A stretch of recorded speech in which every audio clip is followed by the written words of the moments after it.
Great. Okay. Welcome. Welcome Woodside Middle School. We're ready to go and we're glad you're here. And I know you've prepared and we're very anxious and eager to hear your discussion here this afternoon.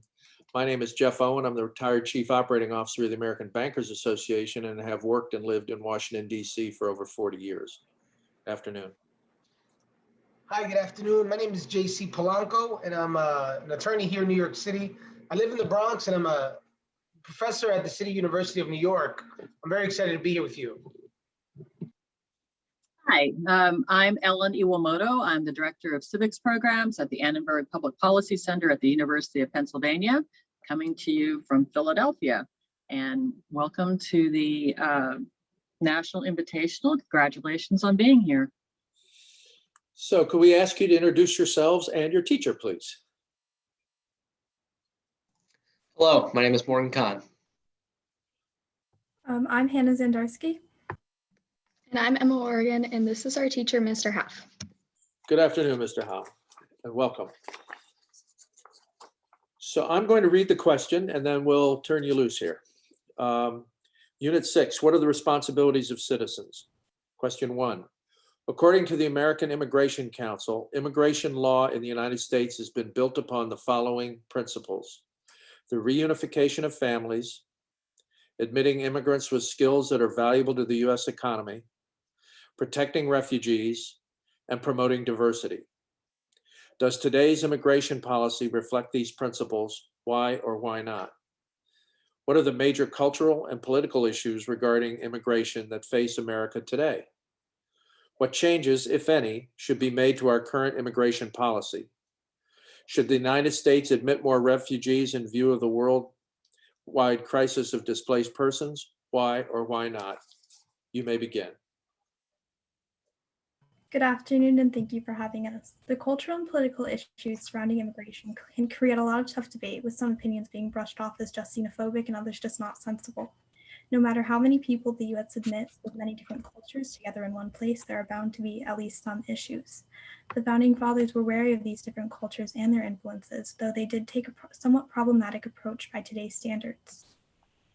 George Washington said in his farewell address that history and experience prove that foreign influence is one of the most baneful foes of Republican government. Something similar to this is a line in the Congressional Oath of Office. Congressmen and the president are required to protect against all enemies, foreign or domestic, but this can lead to fear surrounding a culture. There have been many instances like this, where bad experiences causes fear of all in that culture. The Islamophobia that came about after the events of 9/11 was very extreme and still causes problems today. It is a responsibility of U.S. citizens to not fear immigrants, but to accept them into our society and our culture. The Constitution itself does not provide all that much direction on immigration, with one of the only references found in Article 1, Section 8, Clause 4, giving Congress the power to establish a uniform rule of naturalization. This line is intentionally broad, as much as the Constitution is intended to be. George Washington also did say that only immigrants with skills valuable to the U.S. economy need be admitted. The American Immigration Council quotes this as one of the very foundations of U.S. immigration law, but as my colleague will explain, this may not reflect today's policy. The American immigration policy needs to change. The debate on immigration is as broken as the policy itself. There's a relatively recent change in the immigration policy under the Trump administration. The change in the policy is that they would establish a test of how much you would rely on government programs. It was a test of wealth. From 2009 to 2018, 78,000 people were denied to immigrate to America. I understand that their personality and all would need to be evaluated, but if someone wants to leave their country so bad, then we should let them. The preamble states that we must maintain our liberty for ourselves and our posterity. But how does denying immigration even help our posterity? Former President Donald Trump left President Joe Biden with over 1 million backlogged immigrant court cases from Tracking Immigration article. Those immigrants are detained and or sent back to their country just waiting to gain citizenship. Ilhan Omar once said, "Our immigration policy should be based on compassion and desire to help the other." We need to make a way for all undocumented immigrants to gain a way to citizenship. Deporting them all would be a huge detriment to our economy. And out of all the ways we can solve the problem of undocumented immigrants, a pathway to citizenship would be the most reasonable. Though our policy needs to change, there are people out there in dire need of help. There are refugees and displaced persons who need a home. How many should we admit into the US? Emma, you have the floor. Thank you, Morgan.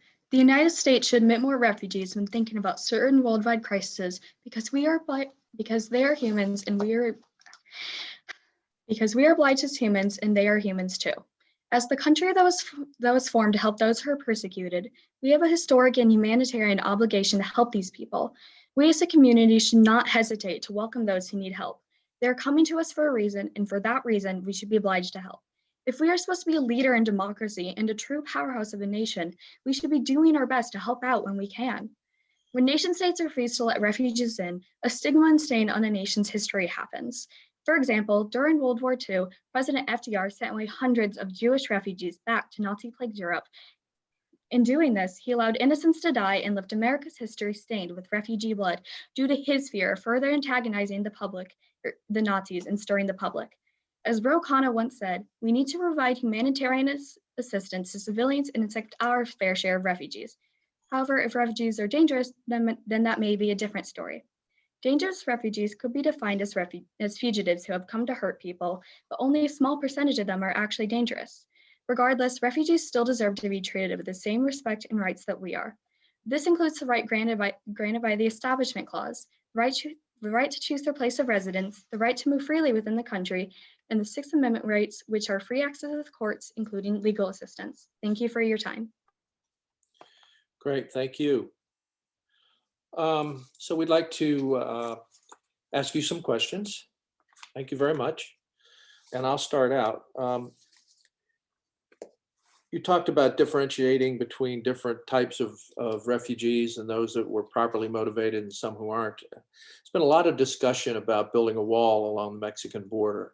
And so I'd like you to talk about that. Should we build a wall along our border with Mexico to help stop the flow of illegal immigration? Why or why not? I don't believe we should.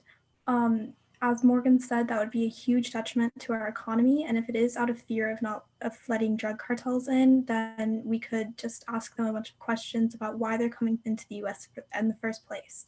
We could also ask them to complete some of the questions on the citizenship test, just as a way to really know that they do want to flee their country and come into our own country and be naturalized. I'd like to add on to what my colleague said. I also don't think that I also don't think that it would give the US a good image, because why should we build a wall between the United States and Mexico when we're also connected to Canada? That just makes us, that doesn't create a good image for us. Like, I'm positive that there are some fugitives in Canada as well. So either way, building a wall wouldn't stop the flow of refugees from coming in. It's not just one country that they're coming in from. I'd like to follow up with what my two colleagues said. We should be welcoming immigrants with full arms. And like Emma said, building a wall just on one side and not the other. It makes us have a bad image as, the people down in Mexico, that are in South America. That it almost paints us as almost racist, as we're discriminating against the other races, as most of Canada is just like the US or a melting pot, but the majority of the population is Caucasian. Great, thank you. JC? Thank you, Jeff.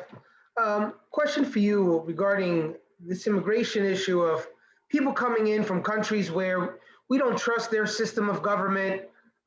We may have been political enemies. We may have been at war once. We don't see eye to eye in a lot of issues, and we just don't trust their systems. So should the United States continue to allow people from those countries to come into the United States? Absolutely. A lot of the people from these countries don't totally represent the countries. There are some people in the US that disagree with the US's systems in a lot of ways. And for example, there's some people in China who don't agree with all of the things that China's done, or people in people in Russia that don't agree with the Soviet Union. So we can't just paint all people as agreeing with their government system. And if they're really in trouble, it's probably due to their own government. So we should let them in that respect. And they're leaving for a reason, and it could be disagreement upon government. It could be that they are looking for a second chance. No matter what it is, we paint ourselves as the land of second chances. We should be admitting those people even if we disagree with those countries' political views, and even if they may not believe in, I guess, the way we have our democracy and all that. Even if they may not, they can still be valuable to our economy through getting jobs and paying taxes. And yeah. And as I stated in my essay, as the country that was formed to help those who are persecuted, we have a historic and humanitarian obligation to help these people. If they need our help, so we should be obliged to help them. It wouldn't be fair to turn them away simply because of assumptions about them.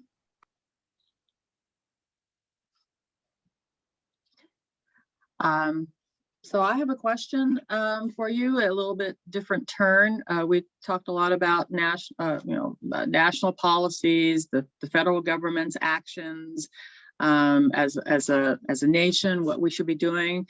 Do you think that state governments should have the ability to regulate immigration in states?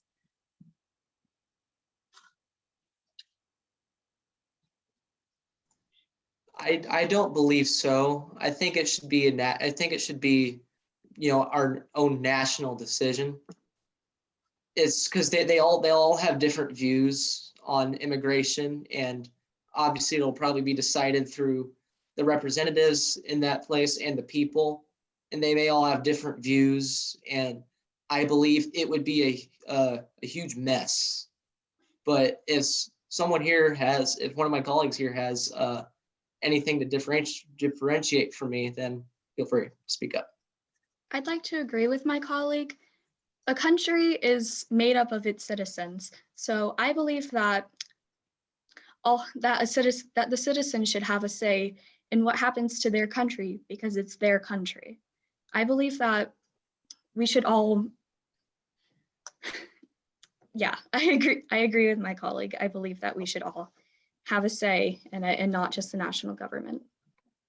I'd also like to agree. The early martial court case, Gibbons versus Ogden, guarantees that the national government has power over the state government, as well as the compromise agreed upon in the Great Compromise, which gave us our representative and proportional government.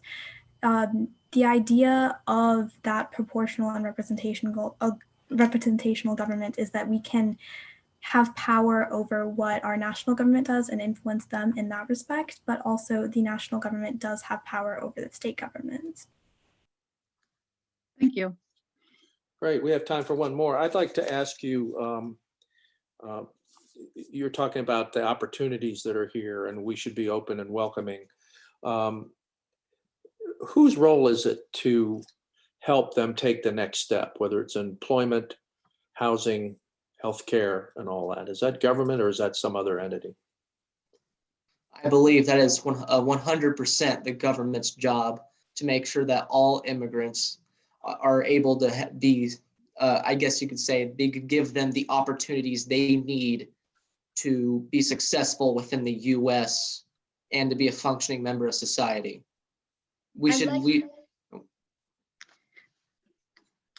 I'd like to partially add on to what I'd like to partially disagree with my colleague. Although I do believe that the government should be making those decisions, they are also coming into our country sometimes to become citizens. So as citizens, they should be making these decisions for themselves because they're the ones who are choosing to live here and they're the ones choosing to become citizens. It can be different in different situations. They may be coming in because they need our help, or they may be coming in because their country is dangerous and they want to live here instead and become citizens. So I believe that the government should also make those decisions, but also that the citizens should, that the refugees should make those decisions as well. Well, great. Thank you very, very much. It was a strong, strong presentation. I like the way that you interacted with each other. There was a good sense of founding principles here. You cited a couple of Supreme Court cases to bolster your arguments about state and federal relations, and overall a very, very strong presentation. So I want to thank you very much and wish you well for the future.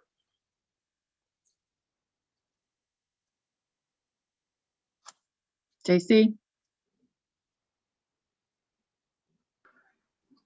This mute thing, I always make fun of people who leave it on mute. I think you did a really great job. I honestly appreciated your use of some current affairs to apply them to some of the history that I'm sure you've learned in class. I think it was very, very good. I know you guys are very opinionated, and I could tell that you're going to be future politicians because of the way you deliberated on this topic. So thank you for teaching us so much today.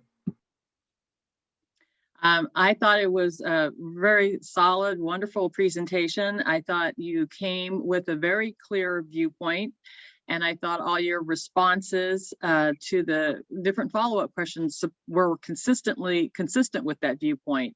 And I thought you supported your arguments with not only Supreme Court cases, but also historic examples, the Holocaust, and the refugees from Germany. And so I thought you overall, it was a very well-rounded presentation, and I really enjoyed it. And thank you very much, and good luck.